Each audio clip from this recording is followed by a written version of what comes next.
옆에 계신 분들 우리 한번 인사하겠습니다. 사랑합니다. 사랑합니다. 여러분, 우리가 철든다는 말을 많이 합니다. 말을 하는데, 옆에 계신 분한테 물어보십시오. 철 드셨습니까? 예. 연세 많으신 분들한테 좀 죄송한 말씀이긴 하지만, 한번 여쭤보십시오. 여러분, 말 중에, 뭐 하면 철든다, 이런 말이 있습니다. 한번 띄워주십시오. 뭐 하면 철든다, 가로 쳐져 있습니다. 가로 속에 무엇이 들어가겠습니까? 남자는 장가 가면, 그 다음에 또 뭐 있습니까? 장가 가기 전에 군대 갔다 오면 철든다, 이런 말이 있습니다. 그러면 여자는 아기를 낳아봐야지 철든다. 또 다른 게 뭐 있습니까? 또 뭐 있겠습니까?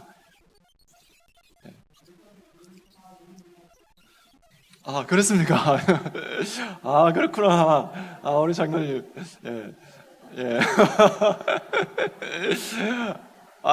그러면 우리 젊은 세대분들은 젊은 이제 신혼가정들은 10명씩 꼭 나오셔야 되겠습니다. 또 뭐 하면 철든다라는 말이 있냐면, 여행하면 철든다라는 말도 있습니다. 여행하면 철든다. 그리고 또 어떤 말이 있냐면, 나이 50이 되어야 철든다라는 그런 말도 있습니다. 사람이 참 보면 철이 참 안 드는 것 같습니다. 어떨 때 보면 참 철든 것 같은데, 또 어떻게 보면 참 철이 안 든다라는 그런 생각이 듭니다. 초등학교 여자아이가 엄마한테 와서 이렇게 물었습니다.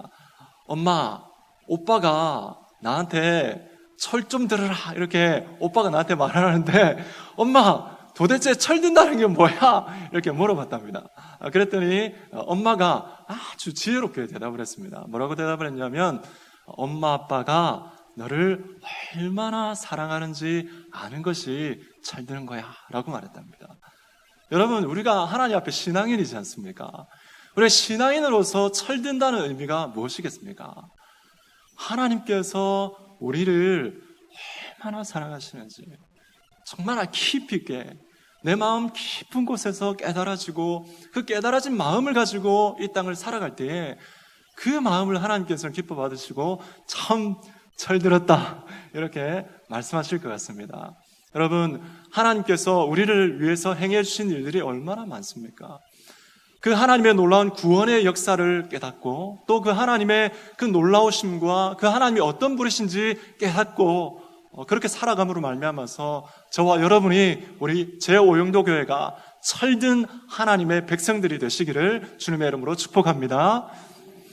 그래서 오늘 말씀에 같이 한번 나누길 원하는데, 오늘 말씀은 바로 한 분이신 중보자라는 그런 제목입니다.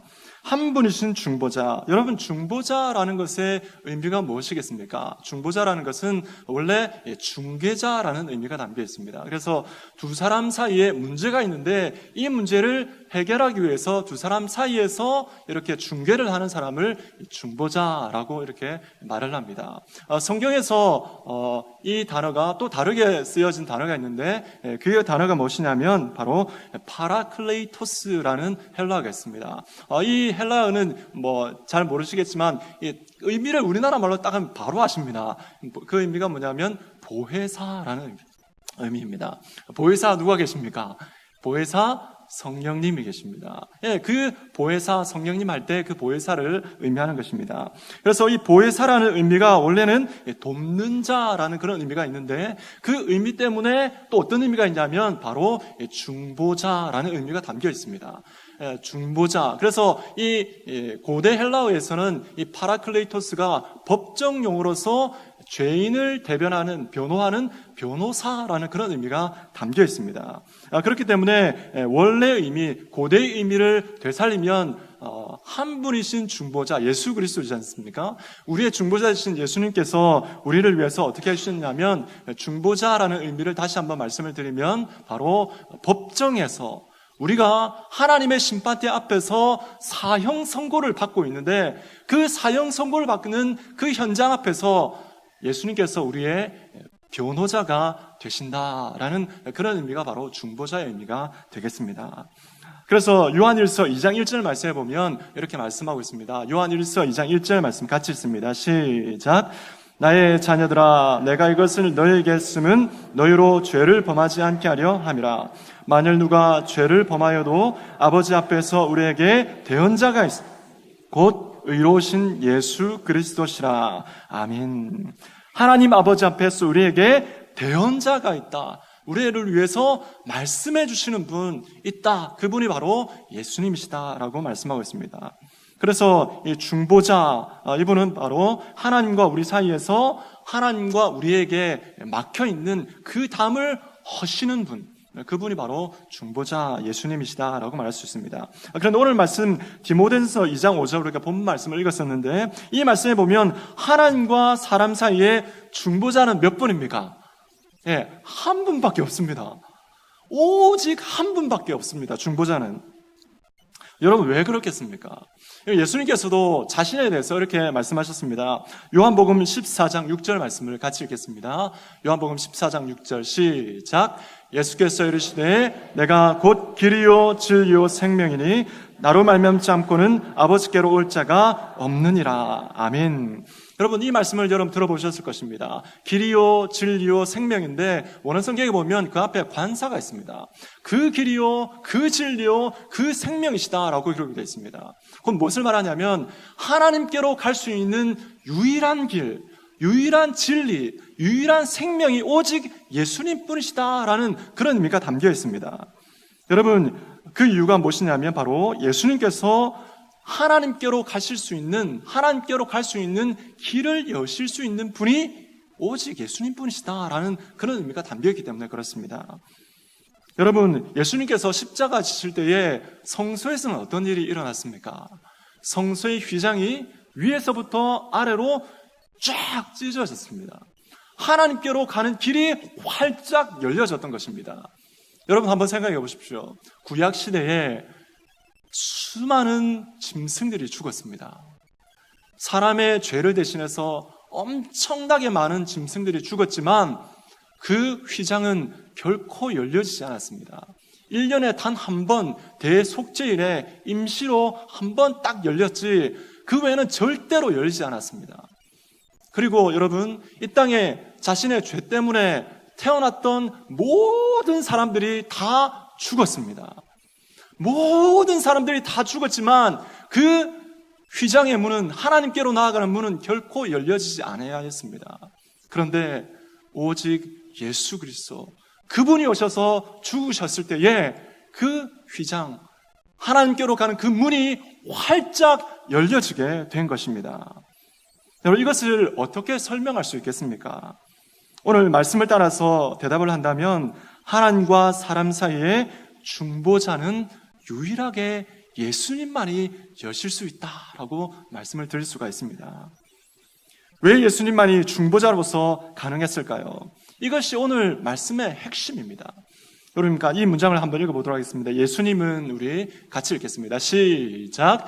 예수님은 중보자로서 참 인간이시며 참 신이시기 때문입니다. 아멘. 여러분 예수님만이 유일한 중보자가 되시는 이유는 뭐냐면 예수님께서 참 인간이시고 참 신이시기 때문에 그렇습니다. 여러분 이 사실에 대해서 제일 먼저 참 인간이셔야 하는 이유에 대해서 하이델베르크 요리문답 16문은 이렇게 묻고 있습니다. 제가 질문을 하면 여러분이 대답을 해보십시오. 중보자는 왜 참 인간이고 의로운 분이셔야 합니까?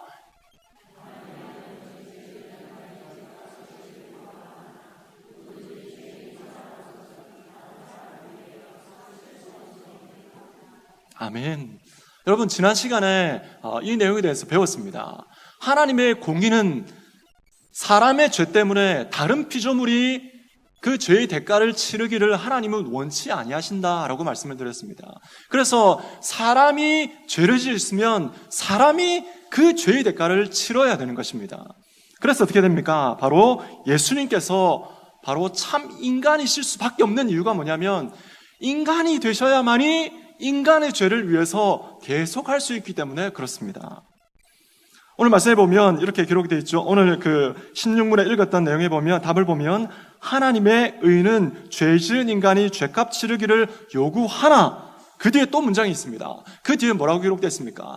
누구든지 죄인인 사람으로서는 다른 사람을 위해 값을 치를 수 없기 때문이다 라고 기록이 되어 있습니다. 그렇기 때문에 여러분, 중보자는 두 가지를 만족시켜야 됩니다. 첫 번째는 무엇입니까? 반드시 사람이어야 됩니다. 두 번째는 무엇입니까? 그냥 보통 사람이 되어서는 안 되고 죄가 없는 의로운 사람이 되어야 된다라는 것입니다. 그런데 여러분, 우리의 삶을 보면 죄 없는 사람이 있습니까? 없습니까? 네, 한 사람도 존재하지 않습니다. 여러분, 사람이 사람을 대신해서 죽으면 그 죄가 없어지겠습니까? 결코 그럴 수 없습니다. 여러분, 감옥이 있다라고 생각해 보십시오. 감옥이 있는데 죄수 2명이 얘기를 합니다. 내가 너를 이 감옥에서 꺼내주겠다. 그러면 어떻게 꺼내줄 수 있겠습니까? 한 가지 방법밖에 없습니다. 죄수가 죄수를 꺼내주는 방법, 유일한 한 가지 방법 뭐겠습니까? 탈옥입니다. 이 세상에 이 많은 감옥들이 있어서 감옥 가운데서 탈출한 사람들이 많습니다. 이 영화도 빠삐용 영화 있지 않습니까? 아무리 빠삐용이라도 하나님 앞에 범죄하고 하나님께서 만들어 놓으신 이 지옥의 감옥 가운데, 죽음의 감옥 가운데 탈출할 수 있는 사람은 이 세상에 그 누구도 존재하지 않습니다. 신출귀몰했던 신창원도 결코 여기에서는 탈출할 수가 없는 것입니다. 그렇기 때문에 우리에게 있어야 할 중보자는 반드시 우리와 같은 사람이어야 하고, 또 의로운 그러한 사람이어야 되기 때문에 그렇습니다. 그런데 여러분, 이 세상에 죄 없는 사람은 단 한 명도 존재하지 않습니다. 아무리 고귀한 인품을 가졌다 할지라도, 아무리 뛰어난 능력을 가졌다 할지라도, 아무리 높은 인기를 가진 사람이라 할지라도, 그래서 시대를 초월해서 사람들에게 존경을 받는 그런 사람이 있다 할지라도 그 사람은 하나님 앞에 죄인일 수밖에 없습니다. 그렇기 때문에 죄 없는 인간이 존재하려면 어떤 분이 되어야 되겠습니까? 죄 없는 인간이 존재하려면 어떤 방법이 되어야 되겠습니까? 그것은 바로 신이 인간이 되는 방법, 이 한 가지 방법밖에 없습니다. 그렇기 때문에 예수님께서 이 땅에 오실 수밖에 없는 필연적인 이유가 거기에 있는 것입니다. 여러분, 요한복음 3장 16절 말씀, 우리가 잘 아는 말씀인데 우리 같이 한번 읽겠습니다. 시작. 하나님이 세상을 이처럼 사랑하사 독생자를 주셨으니 이는 그를 믿는 자마다 멸망하지 않고 영생을 얻게 하려 하심이라. 아멘. 죄 없으신 예수님께서 이 땅에 오신 이유가 무엇입니까? 억만 죄악 가운데서, 지옥의 감옥 가운데서 사형 선고를 받고 있는 우리의 삶 가운데 우리에게 변호자가 되셔서 그 지옥의 고통 가운데 떨어지지 아니하고 하나님의 그 천국 백성, 하나님 나라의 백성이 되기 위해서 예수님께서 이 땅에 오신 것입니다.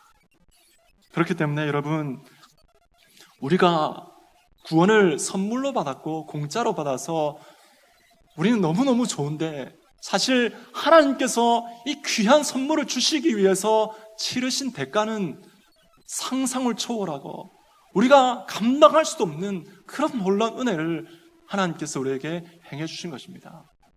그렇기 때문에 우리는 하나님 앞에 이 사실을 알고 우리 마음속에 깊이 새기고 살아가는 그런 사람이 되어야 될 줄로 믿습니다. 그런 인생이 어떤 인생입니까? 바로 하나님 앞에 철든 인생인 줄로 믿습니다. 두 번째, 예수님께서 중보자가 되시는데 참 중보자가 되신, 예수님께서 유일하신 중보자가 되신 이유는 바로 참 신이시기 때문에 그렇습니다. 이 사실에 대해서 하이델베르크 요리문답 17문은 이렇게 묻고 있습니다. 제가 질문을 읽겠습니다. 여러분이 대답을 읽으십시오. 중보자는 왜 동시에 참 하나님이셔야 합니까?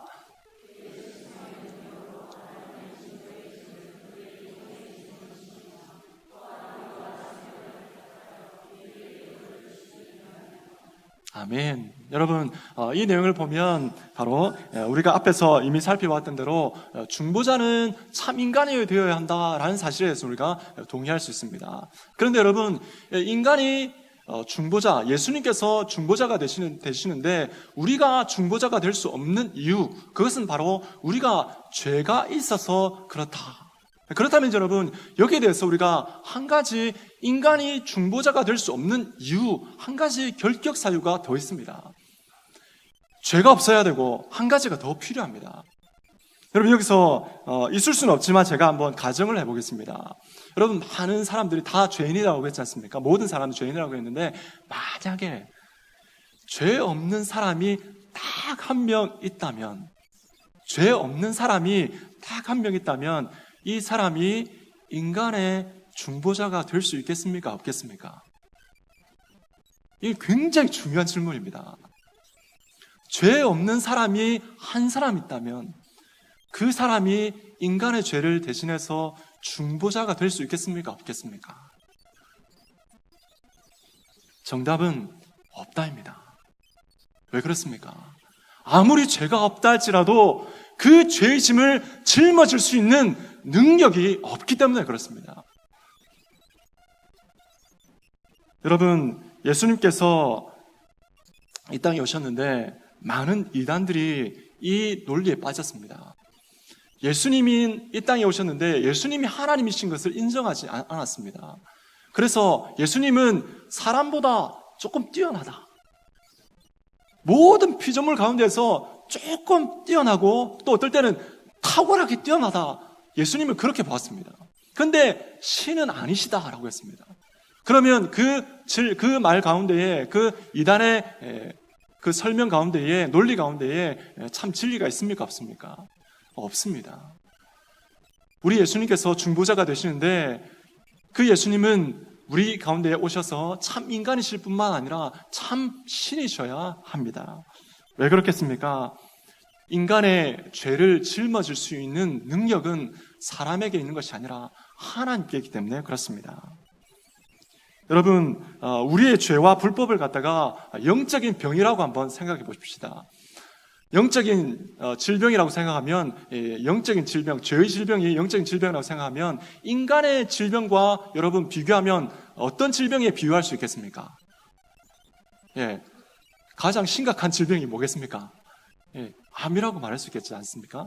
그래서 우리의 영적인 질병을 암이라고 말을 한다면 우리의 상태는 어떤 상태냐면 바로 머리끝부터 발끝까지 암덩어리로 뒤덮여 있는 그런 존재가 바로 하나님 앞에 범죄한 존재의 영적인 상태입니다. 그런데 여러분, 이런 이 머리끝부터 발끝까지 암덩어리가 가득하면 병원에서 뭐라고 합니까? 뭐라고 합니까? 조용히 집에 가십시오. 준비를 하십시오. 이렇게 말씀하실 겁니다. 왜 그러냐면 그 병을 고칠 수 있는 의사가 한 사람도 존재하지 않기 때문에 그렇습니다. 이 세상에 수많은 의사들이 있지만 그 병을 고칠 수 있는 능력 있는 의사는 존재하지 않기 때문에 그렇습니다. 마찬가지입니다. 여러분, 이 세상에 아무리 의로운 사람, 만약에 죄 없는 사람이 있다 할지라도 인간의 영적인 죄의 질병을 고칠 수 있는 인간은 존재하지 않습니다. 그렇기 때문에 그 능력을 가지신 분인 하나님밖에 없기 때문에 예수님께서 참 신이셔야 합니다. 이 사실에 대해서 신학자 우르시누스는 이렇게 말을 했습니다.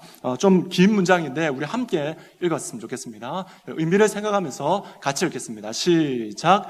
우리의 중보자께서 그저 사람에 불과했고 그런 상태로 하나님의 진노의 짐을 스스로 짊어졌다면 그는 그 무게에 눌려 뭉개졌을 것이다. 그러므로 그가 절망 가운데 빠지거나 뭉개지지 않고 무한한 형벌을 감당하기 위해서는 반드시 무한한 힘을 소유한 분이셔야 했고 그렇기 때문에 하나님이셔야 했던 것이다. 아멘. 여러분, 이 말씀에 동의하십니까? 하나님께서, 예수님께서 중보자로서 참 하나님이셔야 하는 이유는 바로 인간의 짐을, 죄의 짐을 질 수 있는 능력이 사람에게 있는 것이 아니라 하나님께 있기 때문에 그렇습니다. 그래서 오늘 17문 질문이 중보자는 왜 동시에 참 하나님이셔야 합니까? 라는 이 질문에 대해서 그 답이 우리 다시 한번 우리 답을 한번 읽도록 하겠습니다. 답만 시작. 그의 신성의 능력으로 하나님의 진노의 짐을 그의 인생에 짊어지시며 또한 의와 생명을 획득하여 우리에게 돌려주시기 위함입니다. 그렇습니다, 여러분. 죄의 짐을 짊어질 수 있고 그 생명을 획득하여 다시 우리에게 주실 수 있는 능력이 예수님께, 하나님께 있기 때문에 그렇습니다. 여러분, 오늘 말씀 여러분 꼭 기억하십시오. 우리에게 있는 예수님은 우리의 중보자로서 유일하신 분이십니다. 우리 인간이 중보자가 될 수 없는 이유는 사람은 죄 때문에 할 수 없고 또 사람의 능력으로는 그 죄의 짐을 질 수 없기 때문에 그렇습니다.